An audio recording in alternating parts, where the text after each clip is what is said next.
দেখালো ব্যথাটা লাগছে নি? না না লাগছে না, তোমার প্রথমে তো বললাম সবাইকে এখন যে চুলটা আমি দেখাচ্ছি এটার মধ্যে কিন্তু আমি একটা ট্রিটমেন্ট দেব, কারণ এই চুলটা আমাদের দুবার স্মুথনিং পড়ে গেছে, এখন ফ্রিজি হয়ে গেছে।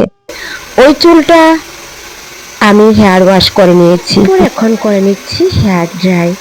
একটু শুকাতে হবে, আমি সম্পূর্ণ শুকাবো না, এটা কিন্তু একটা ট্রিটমেন্ট দিয়ে দিচ্ছি। তারপর আমি একটু হালকা গরম হিট দিয়ে দিচ্ছি, প্রথমে কিন্তু দিয়েছি একটু ঠান্ডায়, এখন একটু গরম হিট দিয়ে দিচ্ছি। তারপর সম্পূর্ণ আমার কমপ্লিট হয়ে গেছে শুকানো। এখন আমি কি প্রসেসিং শুরু করছি তারপর দেখো তোমরা। তারপর আমি অ্যাফ্রন লাগিয়ে দিচ্ছি, কারণ আমি যখন চুলের কাজ করব তো প্রত্যেকেই অ্যাফ্রন তো অবশ্যই লাগাতে হবে। তো অ্যাফ্রনটা লাগিয়ে ওইদিকে আবারও চলে যাব। তো এখন সম্পূর্ণ চুলটাকে আমি সেকশন করে নিচ্ছি, হালকা হালকা করে তারপর আমি এদিকে সেকশন করে রেখে দিচ্ছি। রেখে তারপর আমি কাজ করে নেবো, আর সামনে দিয়ে পিছন দিয়ে এমন ভাবে আমি সেকশনটা করব যেন আমার কাজের সময় কোনো অসুবিধা না হয়। আর দুই দিকে কিন্তু সমানভাবে আমি পার্ট করে নিচ্ছি, কোনো দিকে একটু বেশিও নয় একটু কমও নয়। আর কে কেমন কাজ করে আমি জানি না, কিন্তু আমার চুলের কাজ কিন্তু আমি অন্যরকম ভাবে সেরকম করতে চাই। তো তারপর আমি পরে নিচ্ছি হাতে গ্লাভস। গ্লাভস অবশ্যই লাগবে, গ্লাভস আমরা লাগিয়ে নেই একটা ভালো একটা কাজের জন্য। তারপর আমি এদিকে ক্রিম গুলো নিয়ে নিচ্ছি, ক্রিম নিয়ে যতটুকুই লাগবে সেইটুকু পরিমাণ মতোই আমি নিয়ে নিচ্ছি। তারপর আমি আমার সবকিছু একসঙ্গে নিয়ে নিলাম। এইদিকে আমি ক্রিম লাগিয়ে নিচ্ছি, ক্রিমটা কিন্তু নিচে থেকে অ্যাপ্লাই করছি সম্পূর্ণটা। যদি দেখিয়ে দিই তাহলে তো কি করে হবে, আমি সম্পূর্ণ কাজ করে নিচ্ছি, একটু একটু করে তোমরা দেখতে থাকো আমি সম্পূর্ণ হেয়ারটা কিভাবে পরিবর্তন করে দিচ্ছি। আর অবশ্যই বলবো যে হেয়ার ট্রিটমেন্ট যখনই দেখছো চুলটা একটু এদিক সেদিক হয়ে গেছে, একটু ড্রাই হয়ে গেছে, ফ্রিজি হয়ে গেছে, চুল ভাঙছে, নানান সমস্যা, এখন তো ঠান্ডা, চুলের মধ্যে কিন্তু খুশকি পড়ে যায়, ড্যান্ড্রফ পড়ে যায়, প্রচুর প্রচুর প্রবলেম। তো অবশ্যই তোমরা সেরকম ভাবে সময় মতো চুলের ট্রিটমেন্ট নেওয়া দরকার, আমি আমি যেটাকে বলি। আর তারপর এদিকে আমার দেখো চুলের ক্রিম লাগানো হয়ে গেছে, এখন আমি কিছুক্ষণ অবধি রেখে দেব। রেখে তারপর এইদিকে আমি আবার পেপার মুড়িয়ে দিচ্ছি। তোমরা বলবে যে পেপার গুলি কেন দিচ্ছ, হ্যাঁ ওটাকে কিছুক্ষণ রাখার জন্য আমি পেপার মুড়িয়ে রেখে দেব। তারপর ওইদিকে আমি চলে যাচ্ছি হেয়ার থ্রেডিং। আর আচ্ছা আচ্ছা, এটা ঠিকই।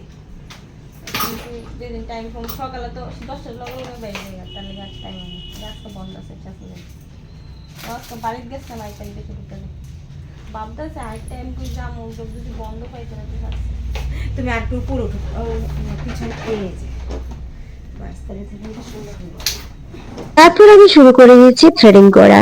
আর বোনু বলছিল যে রোজ দিন দিয়ে তোমার পার্লারটা দেখি, আমি সামনে দিয়ে যাই আসি অফিসে, কিন্তু আমার নাকি বোনের নাকি ঢোকার সম্ভব হয়ে ওঠে না।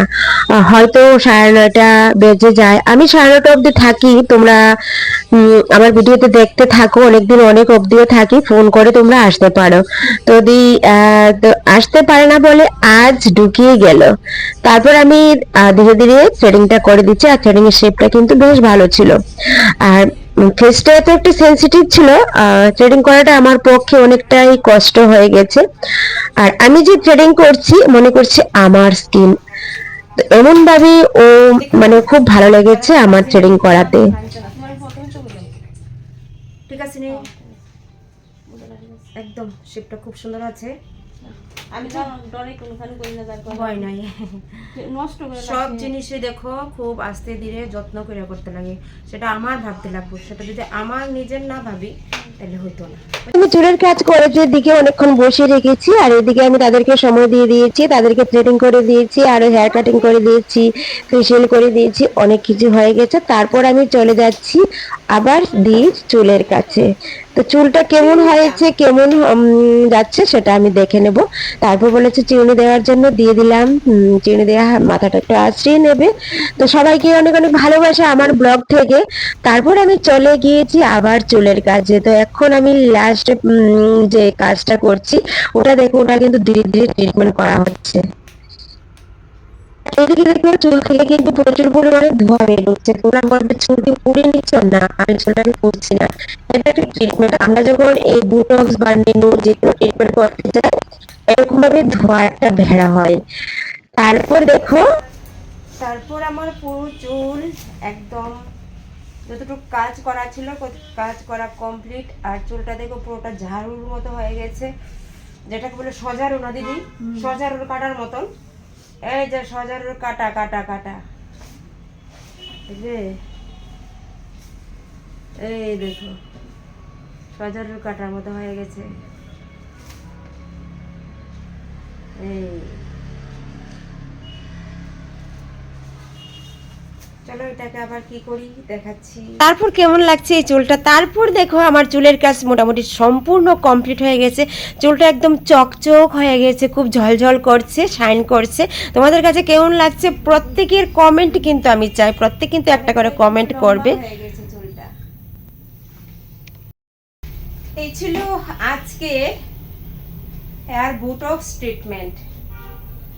তো প্রথম হেয়ারটা তো আমি দেখিয়ে দিয়েছি বা দেখাবো, আর লাস্ট ফাইনাল রেজাল্ট এটা এসে বলছি। দেখছিস দিদি?